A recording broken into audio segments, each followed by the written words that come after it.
इसका असर ये है, पहली बात तो कि शिक्षा, बेरोजगारी और अपराध ये गया का मुद्दा नहीं है, ये तो पूरे बिहार का मुद्दा है, उसमें गया में भी प्रमुखता में है। आपने कहा कि इसका क्या असर पड़ा। असर ये है कि पहली बार बिहार में चुनाव के 3 महीना पहले चर्चा क्या हो रही है कि भाई पलायन कैसे रुकेगा। प्रशांत किशोर और यशवंत जो कह रहे हैं कि पलायन रोक दिया जाएगा, क्या ये संभव है कि नहीं। इस पर तेजस्वी यादव भी बोल रहे हैं, लालू जी भी बोल रहे हैं, सम्राट चौधरी भी बोल रहे हैं, जदयू वाले भी बोल रहे हैं। तो पहली बार यहाँ बात हो रही है बेरोजगारी की।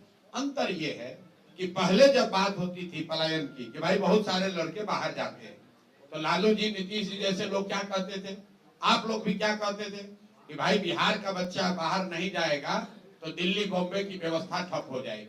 उसी को बिहारियों ने अपना सम्मान बना लिया था कि हम ही लोग दिल्ली बॉम्बे का व्यवस्था चला रहे हैं, वहां का साफ सफाई हम करते हैं, टैक्सी हम चलाते हैं। लड़के जाते हैं, हंसते कहते हैं, अरे भैया हम तो जाते हैं, सब बिहारी का मिलता है। पहली बार जन सुराज ने, प्रशांत किशोर ने ये कहा कि हमारे बच्चे, बिहार के बच्चे बॉम्बे में, दिल्ली में, कर्नाटक में, महाराष्ट्र में, गुजरात में, बंगाल में अगर जाकर टैक्सी चला रहे हैं, दुकान चला रहे हैं, ठेला लगा रहे हैं, साफ सफाई कर रहे हैं, तो ये गौरव की बात नहीं है। लिख लीजिए इस बात को, ये पहली बार धारा के विपरीत हमने बात उठाई है। ये गौरव की बात नहीं है, काम कोई भी खराब नहीं है, लेकिन अपने बाल बच्चों का पेट भरने के लिए मजबूरी में गया से, औरंगाबाद से यहाँ के अपना घर परिवार छोड़कर बॉम्बे में जाकर ठेला लगाना, ये गौरव की बात नहीं है। लोग यहाँ नेता क्या कहता है, बिहार का आदमी को मत मारो, गाली मत दो, नहीं तो दिल्ली में अगर बिहार के लोग काम नहीं करेंगे तो वहां से कूड़ा कचरा रोड पर भर जाएगा। कूड़ा कचरा निकालने के लिए बिहार का आदमी पैदा हुआ है। ये जन सुराज की ताकत है। अब लोगों ने ये कहना बंद कर दिया है, ये लोगों ने कहना बंद कर दिया कि दिल्ली में लड़के जाकर, दिल्ली में अगर बिहारियों के साथ बदतमीजी होगी तो कूड़ा कचरा वहां फैल जाएगा। हम ये कह रहे हैं कि ये शान की बात नहीं है।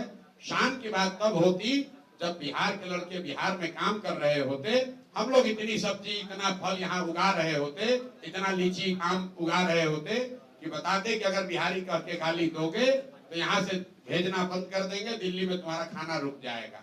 हम लोग ये चाहते हैं। मोदी जी अभी आए, उन्होंने कहा कि वंदे भारत ट्रेन एक खुलेगा, सहरसा को उन्होंने कह दिया सहरा। चलिए वो तो मिस्टेक हो गया, टेलीप्रिंटर का होगा। आप बात समझिए कितना बड़ा फर्क है जो जन सुराज कह रहा है, जो अभी तक लोग कहते आए। मोदी जी ने मधुबनी में कहा कि सहरसा से एक नई आधुनिक ट्रेन दी जाएगी जिससे श्रमिक परिवार के बच्चे गुजरात और महाराष्ट्र में जाएंगे, उनको जाने में सुविधा होगी। पत्रकारों ने लिखा, आप लोग भी यूट्यूब पर चलाए, मोदी ने 4 ट्रेन का गिफ्ट दिया। नेता लोग कह रहा है देखिए मोदी जी आकर कितना बड़ा काम किए हैं। पहला व्यक्ति है प्रशांत किशोर, हम विरोध करते हैं, हमें ऐसी ट्रेन नहीं चाहिए। ऐसी ट्रेन नहीं चाहिए जिसमें बिहार के बच्चे जानवरों की तरह मजदूर बनकर गुजरात जाए, महाराष्ट्र जाए काम करने।